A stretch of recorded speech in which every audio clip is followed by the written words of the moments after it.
When a teacher mocks an 8-year-old boy for claiming his grandfather was a martial arts legend who trained with Jackie Chan, the whole class erupts in cruel laughter. The arrogant educator waves the kid's family photo around like it's a joke, telling everyone that normal grandfathers don't know movie stars, while the child breaks down in tears.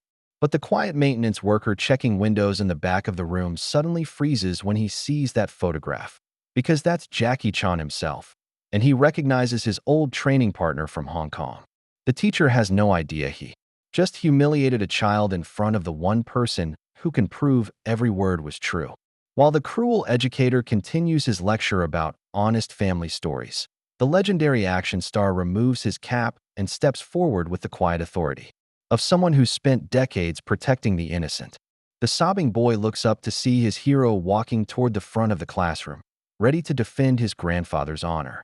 The teacher's face goes white as he realizes the fantasy he's been mocking is about to become his worst nightmare. What happens when you mock a legend's legacy in front of the legend himself? Will the teacher survive learning that some family stories are more real than he ever imagined? What happened next would shake the arrogant educator to his very core. Before we jump back and tell us where you're tuning in from, and if this story touches you, make sure you're subscribed, because tomorrow I've saved something extra special for you. The worn black and white photograph trembled in Tommy Rodriguez's small hands as he stood before his third-grade classmates at Lincoln Elementary School.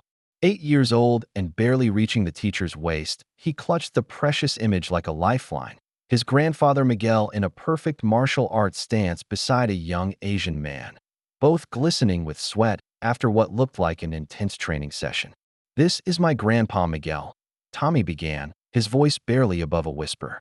The classroom buzzed with the restless energy of 28 children settling into their seats for Heritage Week presentations.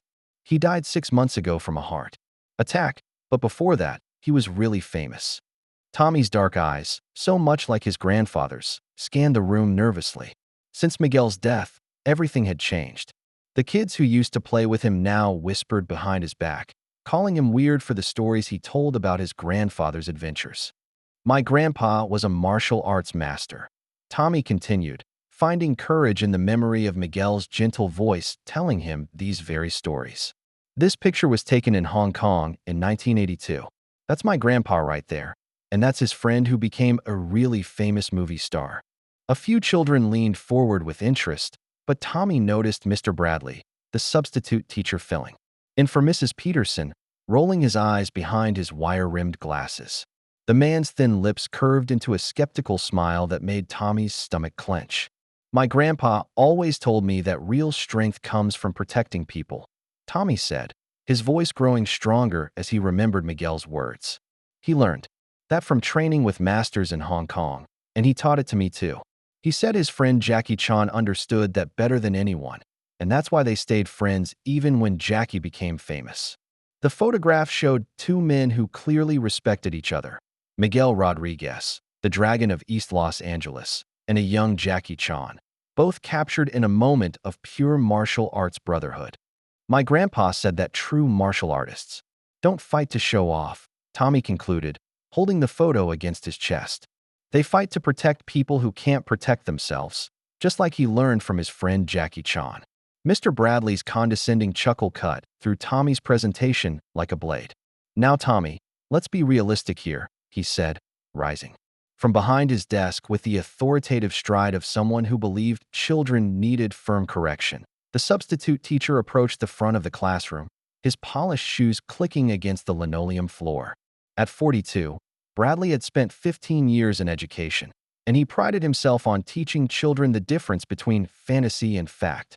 His thinning brown hair was combed precisely, and his conservative tie was knotted with military precision. "This is exactly the kind of made-up story children tell when they want attention," Bradley announced to the class, extending his hand toward Tommy. "May I see that photograph?" Tommy reluctantly handed over the precious image, watching helplessly as Bradley held it up for the entire class to see. The teacher's examination was theatrical, complete with exaggerated squinting and head shaking. "Children, this is a perfect example of why we must stick to facts," Bradley declared, waving the photograph like evidence in a trial. "Normal grandfathers work regular jobs, They're mechanics, store clerks, maybe construction workers. They don't train with movie stars in exotic locations. Nervous giggles rippled through the classroom as students picked up on their teachers. Skeptical tone. Jeremy Walsh, the mayor's son who sat in the back row, smirked and whispered something to his neighbor.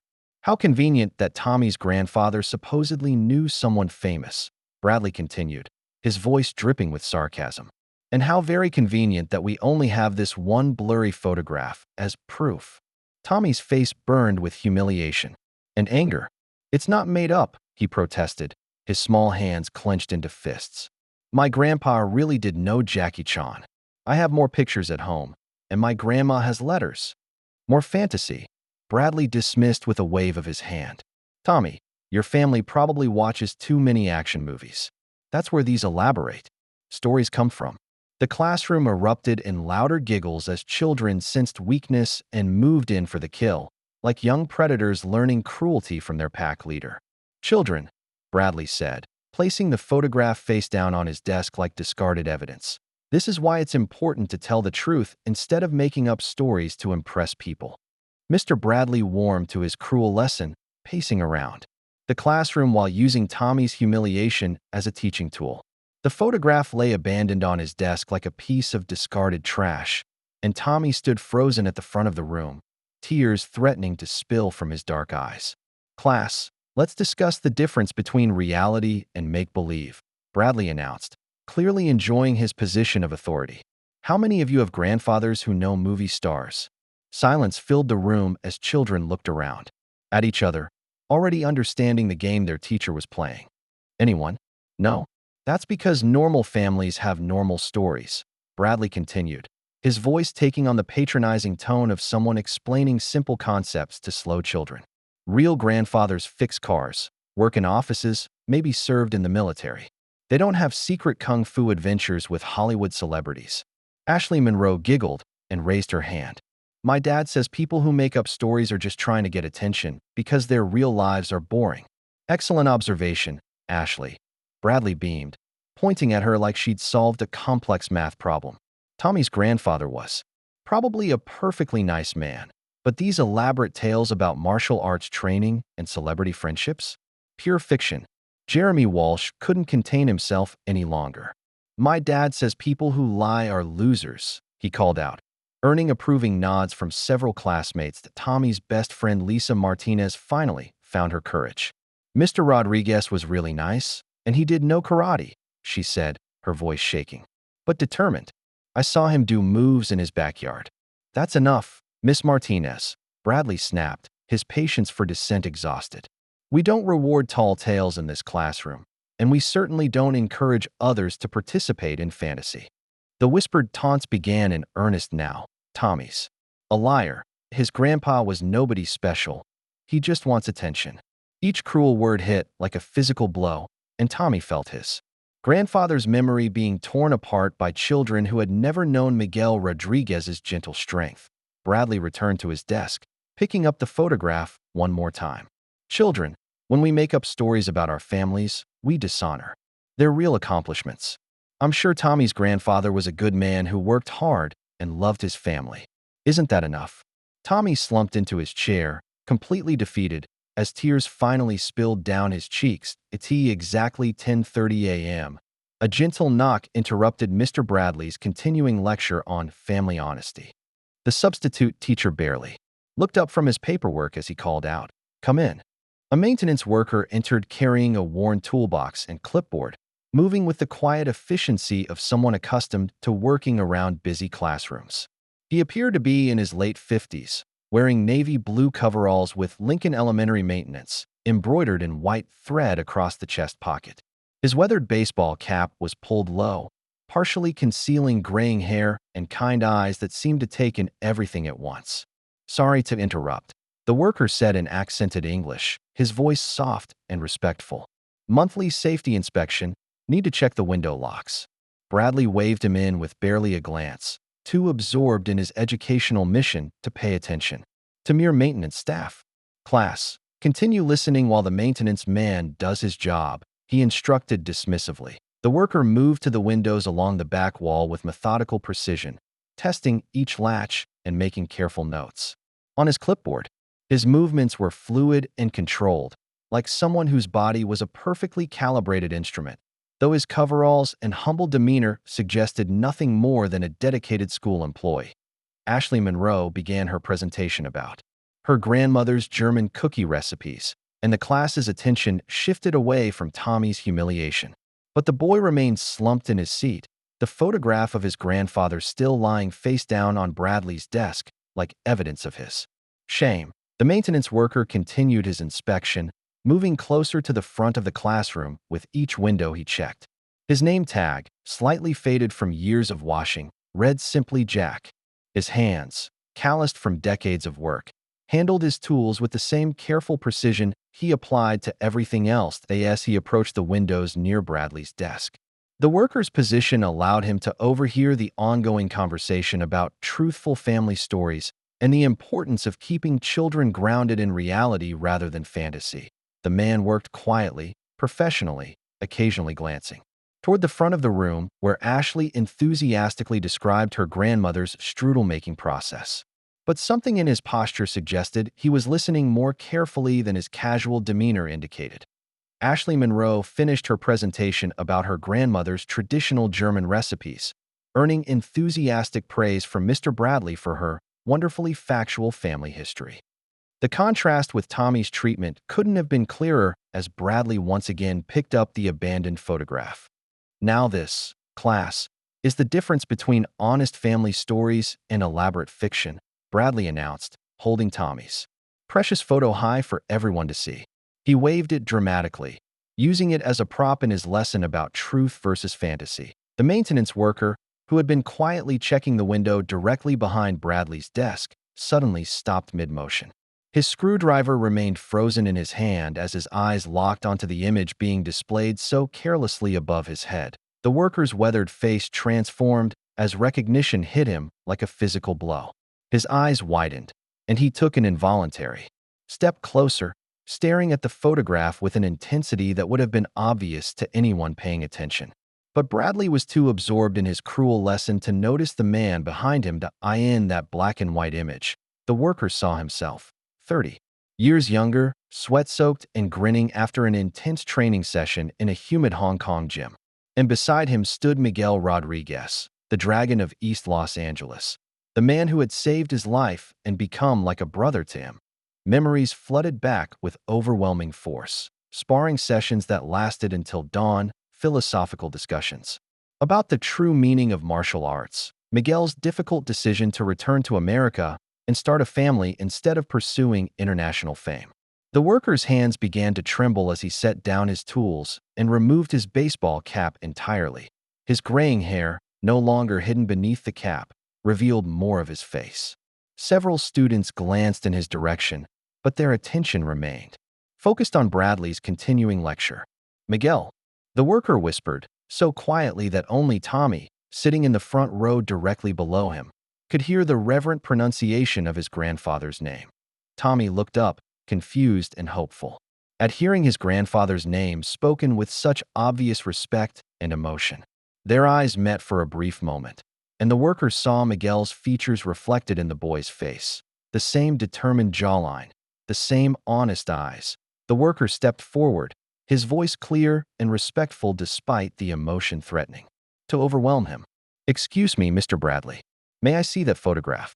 Ashley Monroe finished her presentation about her grandmother's traditional German recipes, earning enthusiastic praise from Mr. Bradley for her wonderfully factual family history. The contrast with Tommy's treatment couldn't have been clearer, as Bradley once again picked up the abandoned photograph. Now this, class, is the difference between honest family stories and elaborate fiction, Bradley announced, holding Tommy's precious photo high for everyone to see.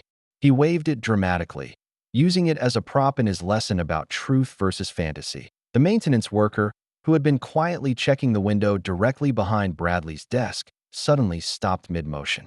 His screwdriver remained frozen in his hand as his eyes locked onto the image being displayed so carelessly above his head. The worker's weathered face transformed as recognition hit him like a physical blow. His eyes widened, and he took an involuntary step closer, staring at the photograph with an intensity that would have been obvious to anyone paying attention. But Bradley was too absorbed in his cruel lesson to notice the man behind him in that black and white image. The worker saw himself, 30 years younger, sweat-soaked and grinning after an intense training session in a humid Hong Kong gym.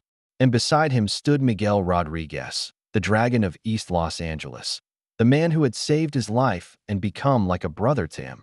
Memories flooded back with overwhelming force. Sparring sessions that lasted until dawn, philosophical discussions about the true meaning of martial arts, Miguel's difficult decision to return to America and start a family instead of pursuing international fame. The worker's hands began to tremble as he set down his tools and removed his baseball cap entirely. His graying hair, no longer hidden beneath the cap, revealed more of his face. Several students glanced in his direction, but their attention remained focused on Bradley's continuing lecture. "Miguel," the worker whispered, so quietly that only Tommy, sitting in the front row directly below him, could hear the reverent pronunciation of his grandfather's name. Tommy looked up, confused and hopeful, at hearing his grandfather's name spoken with such obvious respect and emotion. Their eyes met for a brief moment, and the worker saw Miguel's features reflected in the boy's face.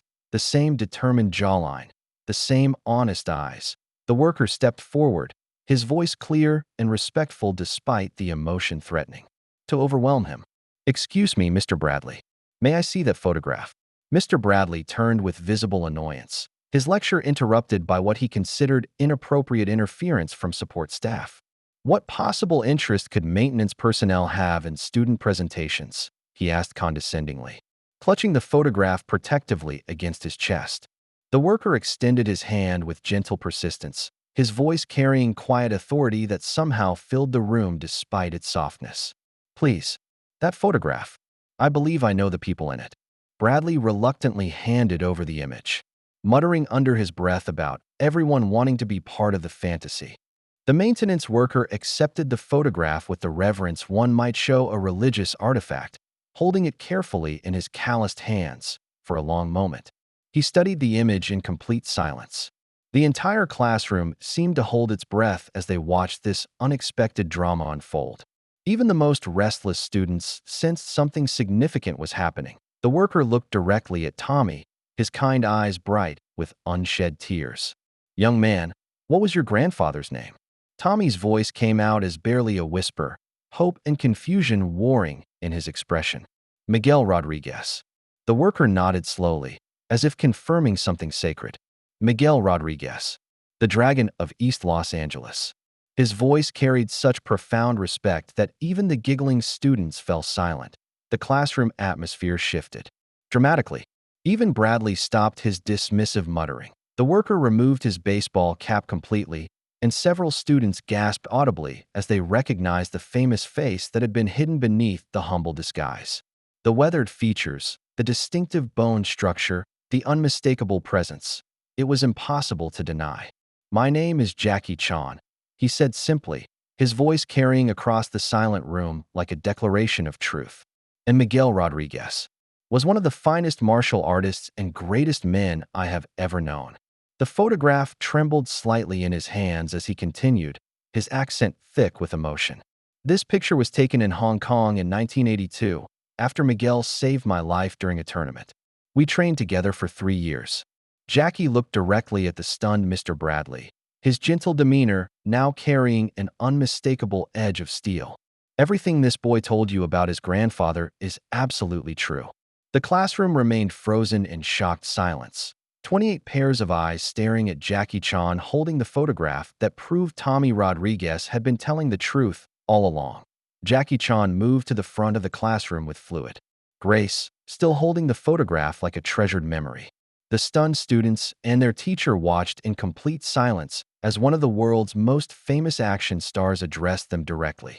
"I have been working here undercover, researching a role about everyday heroes," Jackie explained, his voice warm but serious.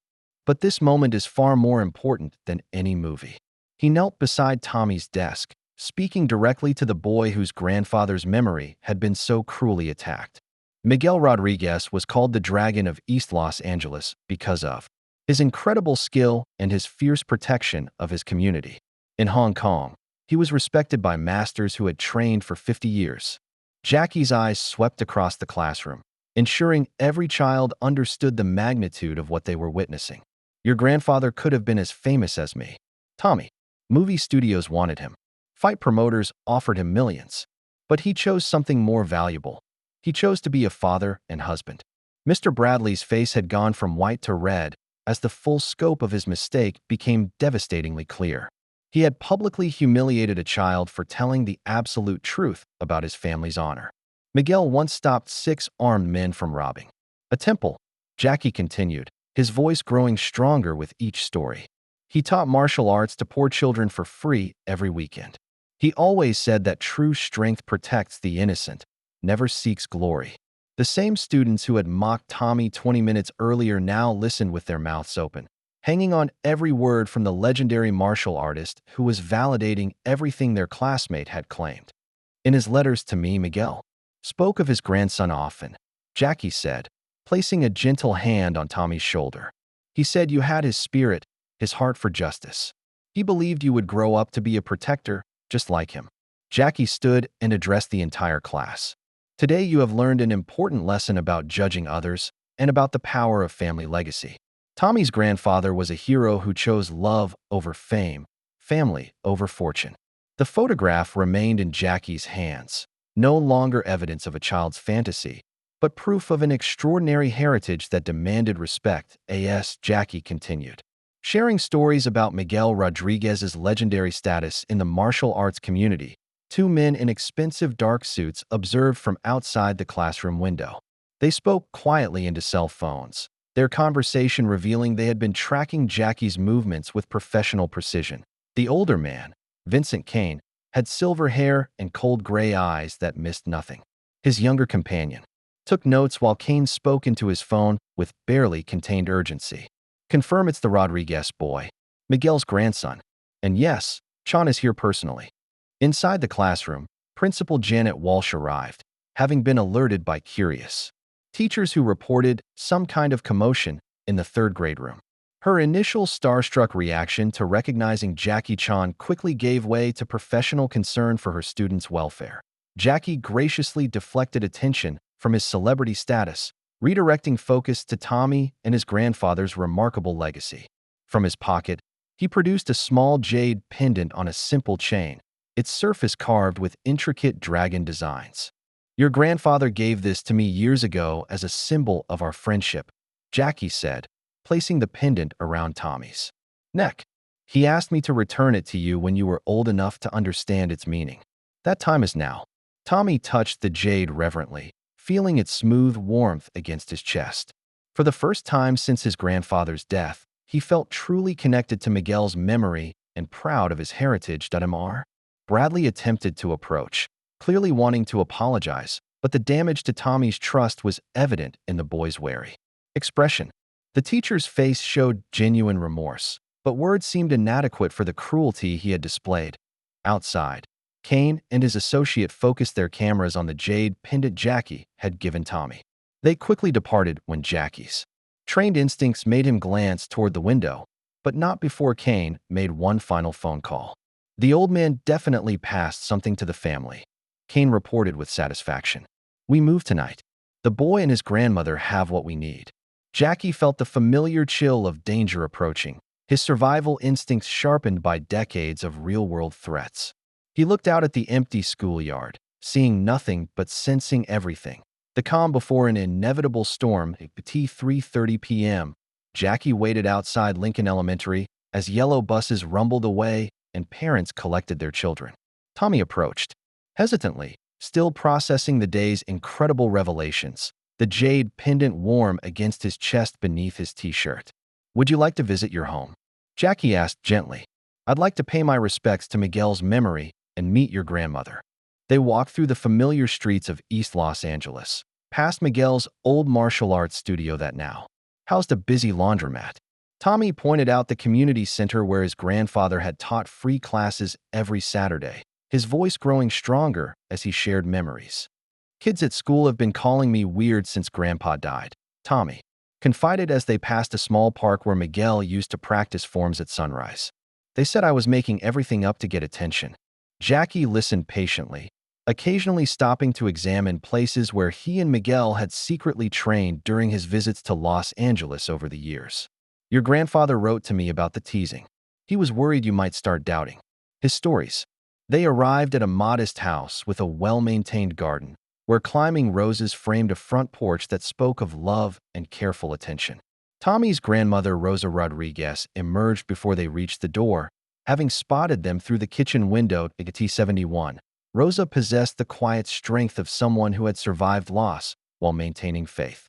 Her gray hair was pulled into a neat bun, and her brown eyes showed both warmth and steel. She recognized Jackie immediately from Miguel's old photographs. "Jackie," she whispered, then broke into tears as she embraced him like a long-lost son. "Miguel talked about you constantly. He said you were the brother he chose rather than the one he was born with." Over coffee and homemade tamales in the kitchen where Miguel had shared countless family meals, Rosa revealed her husband's final words in the hospital. "He was so weak, but he grabbed my hand and said, 'Tell Tommy the dragon's treasure must be protected. Jackie will understand.'" Jackie's expression grew serious as he realized Miguel had left something far more dangerous than family heirlooms. Rosa led Jackie and Tommy to Miguel's preserved bedroom, where martial arts manuals and philosophy texts lined built-in shelves. The room still smelled faintly of the eucalyptus oil Miguel used for muscle soreness, and his reading glasses lay folded on the nightstand exactly where he'd left them. "Miguel said you would know about the special hiding place," Rosa explained, gesturing toward the bookshelf filled with volumes on martial arts history and Chinese philosophy. Jackie ran his fingers along the shelf's edge until he found the loose section Miguel had described in his letters. Behind a row of ancient texts, a floorboard lifted easily to reveal a hidden compartment that had kept their secrets for decades. Inside lay a lacquered wooden box that Jackie recognized immediately. With trembling hands, he lifted out ancient scrolls wrapped in silk, a jade dragon medallion that perfectly matched Tommy's pendant, and a sealed letter addressed in Miguel's careful handwriting. "For Jackie Chan, when the time comes." The letter, dated just 2 months before Miguel's death, explained everything in his old friend's methodical style. During their time in Hong Kong, corrupt museum officials had planned to sell priceless artifacts from the Golden Dynasty Temple to private collectors. Miguel had taken the items to prevent their theft, planning to expose the conspiracy through proper channels. The artifacts include meditation scrolls over 800 years old, Jackie read aloud, and the Jade Dragon Medallion, together worth millions to collectors but priceless to our cultural heritage. Dangerous people will come looking for these. Protect Tommy's family. Rosa gasped as Jackie continued reading. Miguel suspected his heart attack wasn't natural. He'd been receiving threatening phone calls from men claiming to be insurance investigators. Tommy stared at the ancient scrolls with wide eyes. "Grandpa was protecting these. Your grandfather died defending our culture," Jackie said solemnly, examining the artifacts with expert knowledge. "These pieces belong in museums where people can learn from them, not in private collections where they disappear forever." The jade medallion caught the afternoon light streaming through Miguel's bedroom window, its carved surface depicting dragons that seemed almost alive. Jackie realized they were now holding evidence worth killing for, and Miguel's enemies would eventually come calling at 6:45 p.m. While Rosa prepared dinner and Tommy worked on homework at the kitchen table, the peaceful evening shattered with the sound of breaking glass. 3 men in dark clothing burst through the back door, moving with military precision that spoke of professional training. Vincent Kane entered last, his silver hair and expensive suit contrasting sharply with his associate's tactical gear. All 3 were armed, and Kane's cold gray eyes immediately focused on the artifacts Jackie was examining at the dining room table. "Those items belong to us," Kane announced with casual authority, as if discussing borrowed lawn equipment. "Miguel Rodriguez stole valuable property, and we're here to collect it." Jackie immediately positioned himself between the intruders and Tommy's family, his body language shifting from relaxed to combat-ready in a heartbeat. Tommy, Rosa, moved toward the front door. Now, Kane's men began searching the house systematically, while Jackie herded Tommy and Rosa toward safety. The leader smiled coldly as he examined the ancient scrolls. The old man caused us considerable trouble. We had hoped his death would end the matter quietly. The first attacker rushed Jackie in Rosa's kitchen, but found himself flying backward into the refrigerator as Jackie used the man's momentum against him.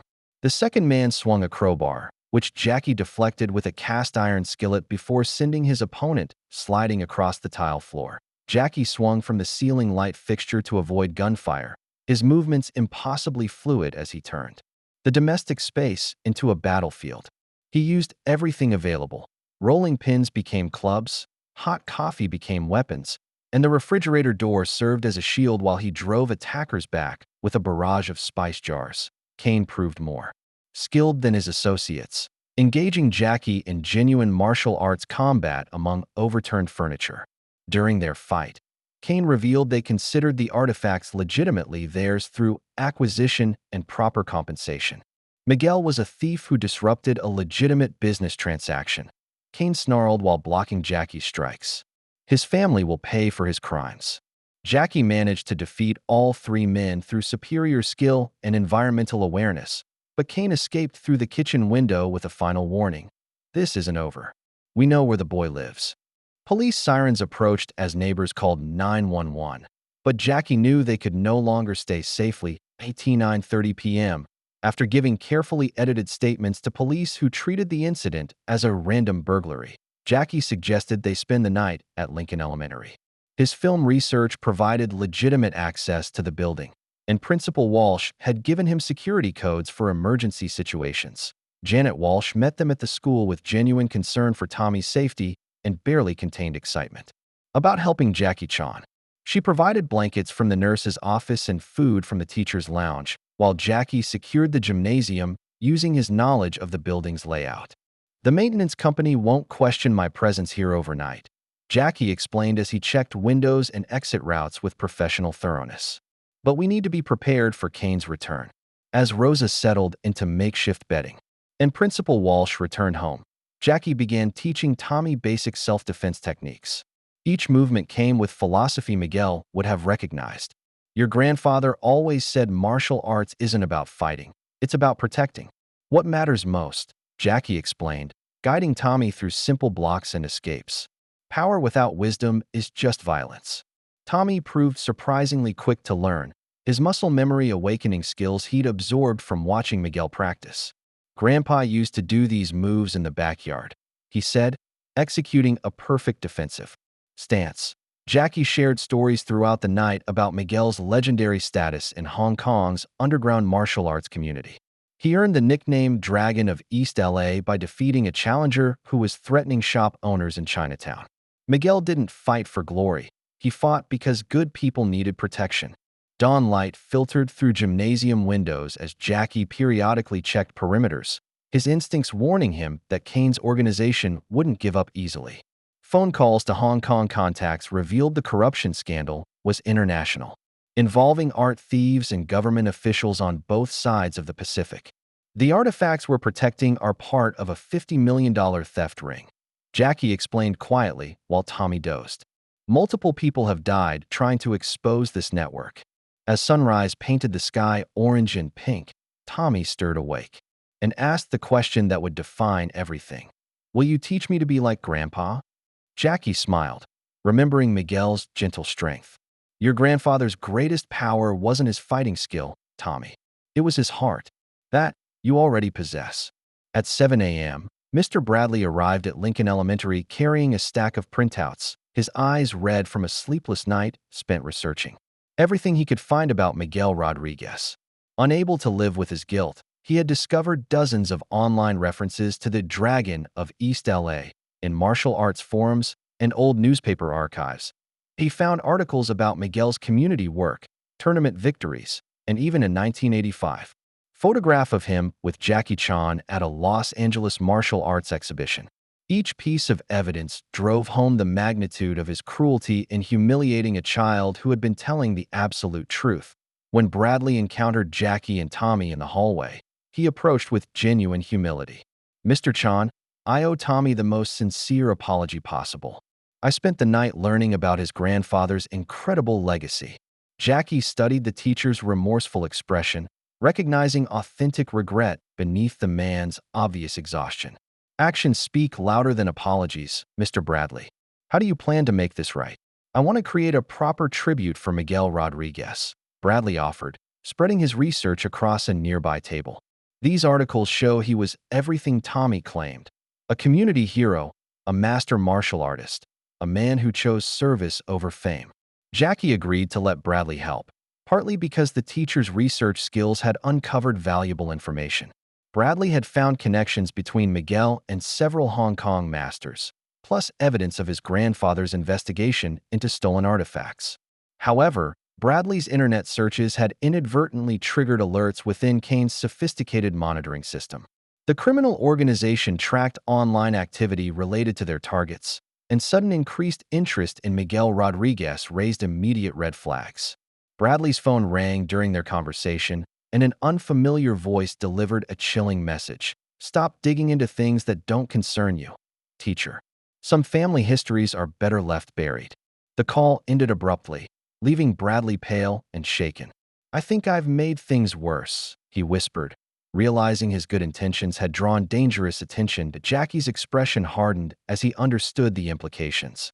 Kane's organization was more sophisticated than he'd realized, with resources extending far beyond simple muscle and weapons. They were dealing with professionals who monitored and eliminated threats systematically. "We need to move quickly," Jackie said grimly. "They're watching everything now." At 2:15 p.m., during Tommy's lunch recess, Jackie received an urgent call from his Hong Kong contact, Master Chun, whose voice carried decades of worry. "Jackie, the artifact theft ring has connections to both American and Chinese organized crime. This is far more dangerous than a simple museum robbery. The stolen pieces were part of a collection worth over $50 million, Chun explained, and multiple people had died protecting or pursuing these items.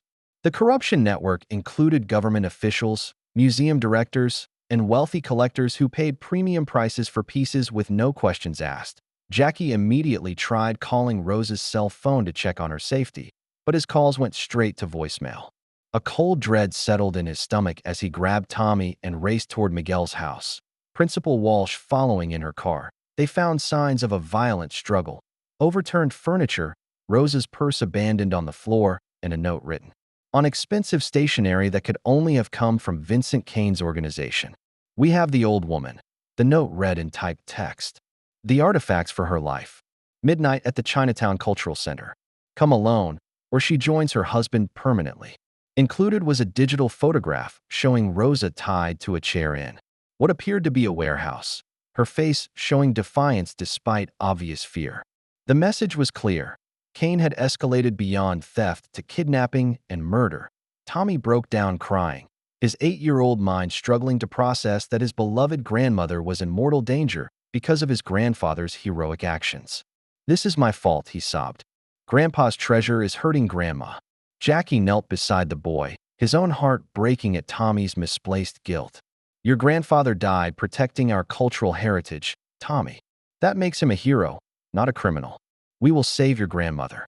Principal Walsh insisted they call police, but Jackie explained that Kane's note specifically threatened Rose's life if authorities became involved. These weren't common criminals. They were professionals with resources and contacts that might extend into law enforcement itself. A second phone call from Kane confirmed his control of the situation. "The cultural center at midnight, Chan. Just you, the boy, and the artifacts. Any tricks, and the old woman disappears forever." Jackie realized this was no longer about recovering stolen property. Kane's organization saw Tommy's entire family as loose ends that needed permanent elimination. At 8 p.m., Jackie prepared meticulously for the exchange at the Chinatown Cultural Center, a place where Miguel had taught neighborhood children and where memories of his friend's gentle wisdom filled every corner.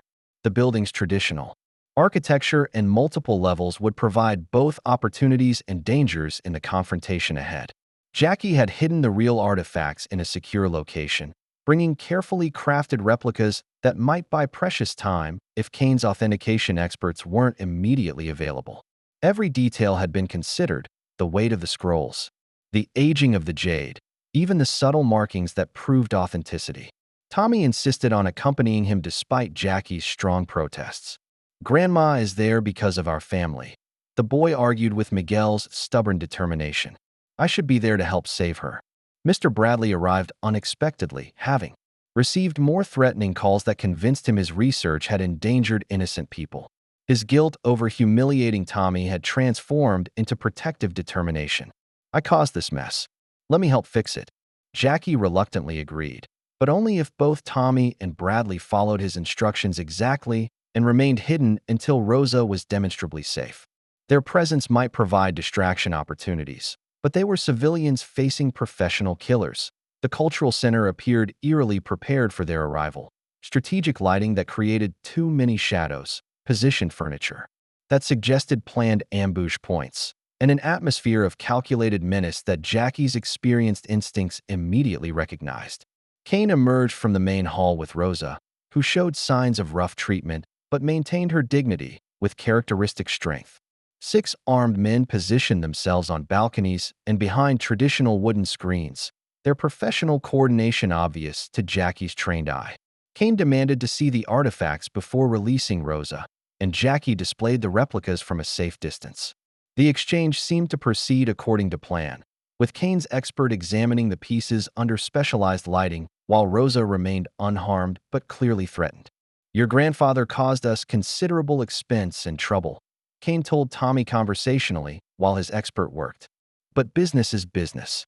Simple transactions needn't become personal vendettas." Jackie's decades of survival experience told him something was wrong in Kane's demeanor. The man was too confident, too relaxed, as if he had no intention of honoring any agreement they might reach. Kane's expert quickly identified the scrolls and medallion as sophisticated replicas, and the crime boss's facade dropped completely as his true intentions became clear. "Did you really think I'd let any of you leave here alive?" he asked with cold amusement, signaling his men to surround Jackie's group. "This isn't about artifacts anymore," Kane explained with the casual tone of someone discussing weather. "Miguel Rodriguez stumbled onto evidence that could have destroyed our entire international operation. His natural death was actually carefully orchestrated poisoning designed to mimic heart failure." The revelation hit Jackie like a physical blow. His old friend had been murdered for trying to protect cultural heritage. Kane continued with obvious satisfaction, explaining how their network involved stolen treasures, money laundering, and systematic elimination of anyone who threatened their billion-dollar operation. "Now we need to eliminate loose ends," Kane said, gesturing toward Tommy and Rosa. "The boy, the grandmother, the famous movie star, and anyone else who knows about our activities. Nothing personal, just business." Jackie launched into combat immediately, but quickly realized he faced impossible odds. Kane's men had studied his fighting techniques and prepared countermeasures, using advanced weaponry and coordinated tactics in the confined space of the cultural center. The battle raged across multiple levels, with Jackie using traditional decorations and architectural features as weapons and shields. He swung from hanging lanterns, used wooden screens as barriers, and turned ceremonial weapons into actual combat tools. But despite his legendary skills, he gradually lost ground against opponents who had planned specifically for this confrontation. Tommy, Rosa, and Mr. Bradley were captured during the chaos when Kane's men used gas grenades to create confusion and limit Jackie's mobility. Faced with immediate threats to innocent lives, Jackie was forced to surrender when Kane placed a gun directly against Rosa's head. Kane's men used restraints clearly designed for someone with Jackie's escape abilities, reinforced chains, and advanced locks that reflected their professional preparation. "We've studied your movies, Chan. We know all your tricks." The warehouse where they were transported represented the full scope of Kane's operation, a sophisticated facility for processing stolen cultural artifacts from around the world.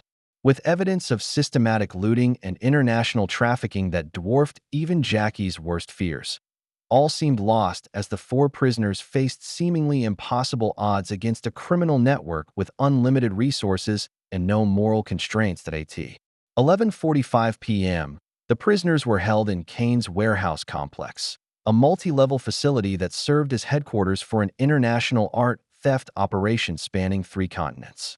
Stolen cultural artifacts filled dozens of shipping containers, representing centuries of pillaged heritage from museums and temples worldwide. Kane revealed the full scope of his organization with the pride of a successful businessman. We've been systematically acquiring pieces from Asia and selling them to American collectors who prefer not to ask questions about provenance. Your friend Miguel threatened clients worth hundreds of millions of dollars. The warehouse's sophistication was staggering. Climate-controlled storage areas, authentication laboratories, and shipping facilities that could move stolen treasures anywhere in the world. Kane's operation wasn't simple theft. It was cultural genocide disguised as commerce. Eliminating witnesses isn't personal. Kane explained while his men prepared industrial equipment that Jackie recognized with growing horror. Our clients include people who would have me killed if their collections were revealed as stolen goods. We eliminate threats because our survival depends on it. Jackie assessed their situation while bound with chains designed specifically for maximum security. The restraints weren't random. They reflected detailed study of his escape techniques and physical capabilities. Kane's overconfidence had led to one critical error. However, the chains were secured with traditional locks rather than modern restraints. Rosa comforted Tommy, who struggled to be brave like his grandfather would want despite overwhelming terror. The boy's courage in the face of mortal danger reminded Jackie powerfully of Miguel's own character under pressure at Amar. Bradley fought paralyzing fear, forcing himself to think analytically about their prison rather than surrender to panic. His analytical mind began cataloging details that might prove useful: guard rotations, structural weaknesses, potential escape routes. Jackie recognized the lock mechanism from his training decades ago with Miguel, who had taught him techniques for escaping from similar restraints using pressure points and joint manipulation. The irony wasn't lost. Miguel's teaching might save them from the very criminals who had murdered him. As Kane's men prepared what appeared to be an industrial furnace for disposing of evidence, Jackie began working methodically on his chains while appearing defeated and helpless. Miguel's memory guided his fingers as he applied techniques his old friend had shown him in Hong Kong gymnasiums 30 years earlier. Tommy watched Jackie work on his restraints and remembered his grandfather's stories about inner strength, the mental discipline that allowed true martial artists to overcome seemingly impossible physical limitations. Drawing on Jackie's lessons and Miguel's philosophy, Tommy began applying breathing techniques to control his fear and think clearly. His courage proved contagious as Rosa, despite her own terror, started reciting Spanish prayers that helped calm everyone's nerves and focus their minds on survival rather than panic. Her quiet strength reminded Tommy of his grandfather's teachings about finding power in faith and family bonds. Mr.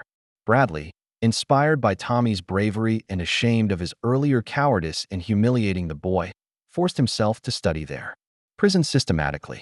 His educator's mind analyzed their containment like a complex problem requiring systematic solution. The guards are watching Jackie mostly, Tommy whispered to Bradley during a prayer. They think we're not dangerous. Bradley nodded, realizing the boy was right.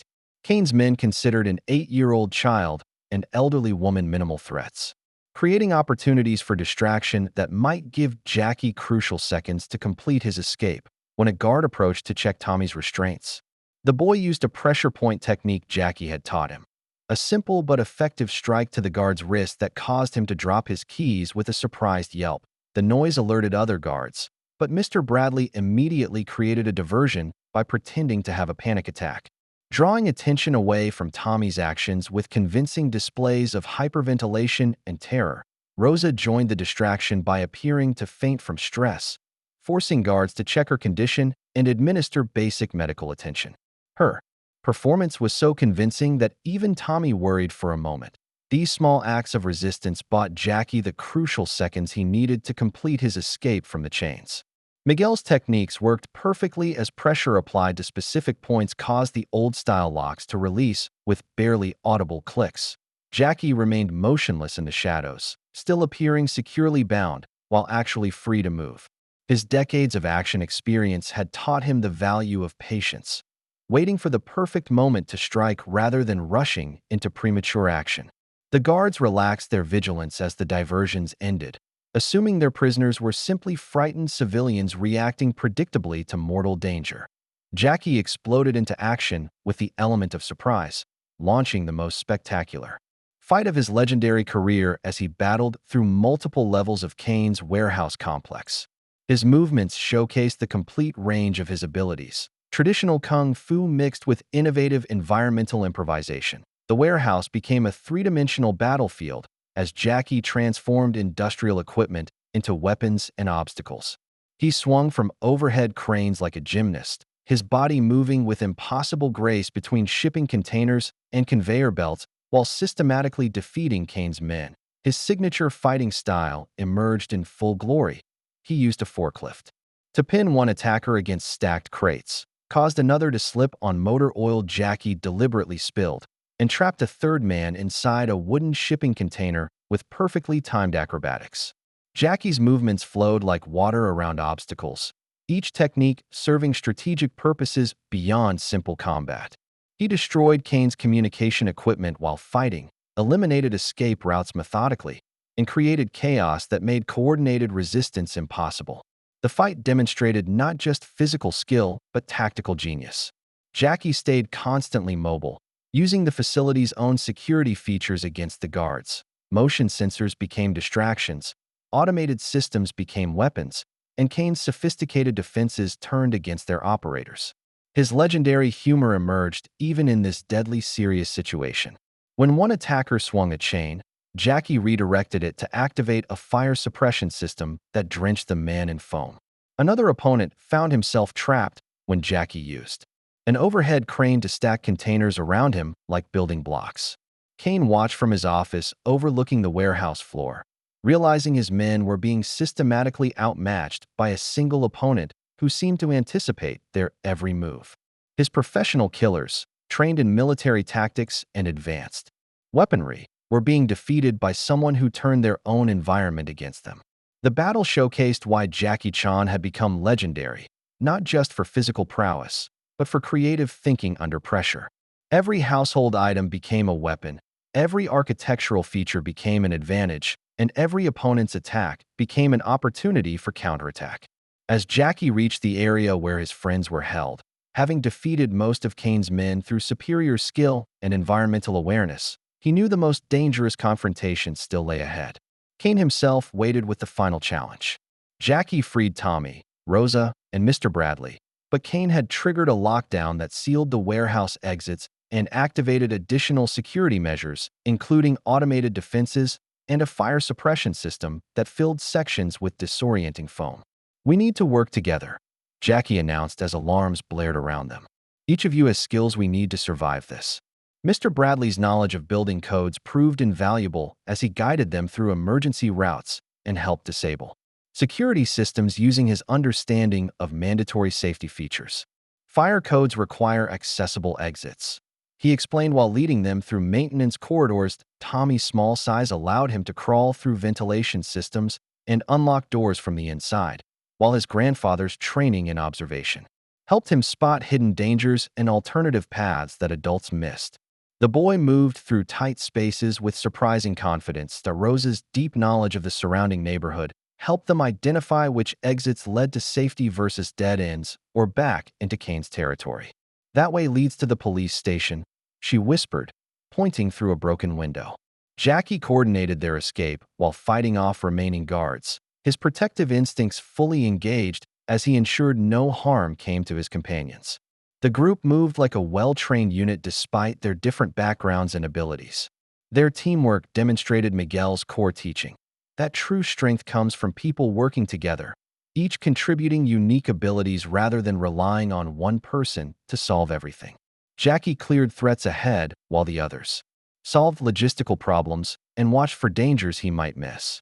Kane grew increasingly desperate as his elaborate security measures failed to stop the escaping prisoners. His million-dollar facility, designed to be impenetrable, was being systematically dismantled by a movie star, a teacher, an elderly woman, and a child.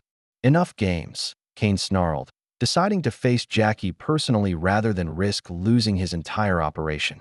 The crime boss revealed himself as a formidable opponent, enhanced by performance drugs, and trained in multiple deadly fighting disciplines. The group reached the warehouse's main floor, but Kane blocked their path to freedom with weapons drawn and backup approaching. Everything would depend on the final confrontation between Jackie and the man who had murdered Miguel Rodriguez for protecting cultural heritage. Kane revealed himself as a formidable martial artist enhanced by performance drugs that increased his strength and deadened his sensitivity to pain. The final battle took place among stacked stolen artifacts representing decades of cultural theft, priceless temple carvings, ancient manuscripts, and ceremonial pieces worth millions. "You fight for sentiment," Kane snarled, launching brutal attacks designed to kill rather than subdue. "I fight for profit. Guess which motivation survives longer in the real world." Jackie balanced defeating a dangerous opponent with protecting irreplaceable cultural treasures that could be destroyed in their battle. Kane fought with ruthless efficiency, using techniques from multiple disciplines while showing no regard for the priceless artifacts surrounding them. The philosophical difference between their approaches became clear through their fighting styles. Kane treated martial arts as tools for domination and destruction, smashing ancient pottery and tearing silk scrolls in his attacks. Jackie embodied Miguel's teachings about protection and honor, redirecting Kane's aggression while minimizing damage to cultural heritage. Jackie's movements flowed around Kane's attacks like water around rocks, using the crime boss's drug-enhanced aggression against him. The chemicals burning through Kane's system provided temporary strength, but made him increasingly unstable and reckless. "Your grandfather was a fool," Kane panted as his enhanced strength began fading. "He died protecting objects that will end up in private collections anyway. Cultural heritage means nothing to people with real power." Jackie used Kane's desperation against him, allowing the man's increasingly wild attacks to exhaust him while conserving energy through efficient movement and precise counters. The battle moved across different levels of stacked artifacts, with Jackie protecting treasures while Kane destroyed them indiscriminately. Kane's drug-induced cardiac stress began affecting his coordination and breathing. His supreme confidence dissolved into frantic desperation as he realized his enhanced abilities were temporary while Jackie's skills were permanent. "Miguel Rodriguez understood something you never will," Jackie said calmly while avoiding Kane's weakening strikes. "True strength protects life rather than destroying it." Kane collapsed from exhaustion and chemical overload, his own unchecked aggression and pharmaceutical enhancement ultimately defeating him more effectively than any martial arts technique. Jackie stood among the recovered artifacts, breathing heavily but victorious in a way that honored both his skills and Miguel's memory. With Kane's organization neutralized and extensive evidence secured, Jackie contacted authorities in both America and Hong Kong to coordinate arrests of remaining network members. The warehouse contained documentation exposing an international art theft ring worth over $200 million. Miguel Rodriguez received posthumous recognition as a hero whose investigation had broken open one of the largest cultural crime networks in modern history. News outlets covered the story extensively, revealing not just the criminal conspiracy, but Miguel's crucial role in protecting Chinese cultural heritage at the cost of his life. Tommy's fantasy stories about his grandfather were vindicated in the most public way possible. Reporters interviewed the boy about his grandfather's legacy, with Jackie Chan personally confirming every detail of Miguel's heroism and sacrifice. Miguel Rodriguez chose family over fame, but he never abandoned his principles, Jackie told assembled media outside the warehouse. "He died protecting cultural treasures that belong to all humanity, not wealthy collectors who steal heritage for profit." The corrupt museum officials and gallery owners who had participated in the artifact sales faced arrest and prosecution. Their convictions ensured stolen pieces could be returned to their countries of origin through proper legal channels. Jackie worked with international cultural preservation organizations to establish new protocols preventing similar thefts. The case became a model for cooperation between law enforcement agencies and cultural institutions worldwide. The Jade Dragon medallion and ancient manuscripts that Miguel had protected were formally returned to the Golden Dynasty Temple in Hong Kong. Tommy attended the ceremony as an honored guest representing his grandfather's sacrifice, receiving commendations from both American and Chinese cultural ministries. Kane, facing charges in multiple countries, provided information about other stolen artifacts in exchange for a reduced sentence. His cooperation led to additional recoveries and arrests throughout the international network.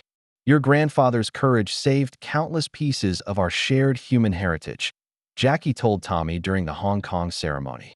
Museums worldwide now display artifacts that would have disappeared forever into private collections. Tommy held a letter of commendation from the Hong Kong Cultural Ministry, recognizing the Rodriguez family's sacrifice in protecting world heritage. The document would hang in Miguel's old room, proof that one man's courage could change the world. 2 weeks later, Mr. Bradley stood before a packed Lincoln Elementary assembly and publicly apologized to Tommy Rodriguez for his cruel treatment. His voice carried genuine remorse as he explained how prejudice and closed-mindedness had nearly prevented him from recognizing truth.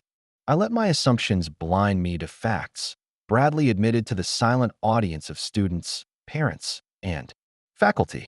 Tommy Rodriguez told the absolute truth about his grandfather's heroic legacy, and I humiliated him for it. This represents the worst kind of educational failure. Bradley announced new school policies designed to respect and celebrate students' diverse family histories rather than dismissing them as impossible. He presented Tommy with a certificate of honor for outstanding courage in defending family truth. The Miguel Rodriguez Memorial Scholarship was established for students studying cultural preservation and international heritage protection. The first recipient would receive funding for college courses in museum studies and cultural anthropology. Principal Walsh formally recognized Tommy's bravery during the dangerous situation, presenting him with the school's highest honor for student courage. The ceremony included presentations about believing in young people's stories and preserving cultural heritage. Jackie appeared via video message to praise Tommy's courage and honor Miguel's memory. Tommy Rodriguez represents the next generation of cultural protectors. His grandfather would be proud of his strength and character. A display case in the school's main hallway now showcased Miguel Rodriguez's achievements, photographs from tournaments, newspaper clippings about his community work, and letters of appreciation from families he had helped. The exhibit drew constant attention from students learning about local heroes. The children who had previously mocked Tommy now competed for his attention and friendship, wanting to hear more about his grandfather's adventures. But Tommy, having learned Miguel's lessons about humility, shared his stories without arrogance. Lisa Martinez, who had defended Tommy from the beginning, received recognition for her loyalty and courage in standing up to peer pressure. Her example encouraged other students to support classmates facing similar challenges. Tommy delivered a new presentation to his class, this time met with respectful attention and genuine admiration. His classmates had learned the importance of listening to and believing in each other's family histories, regardless of how extraordinary they might seem. If you like the story, please watch another story on our channel and subscribe to the channel.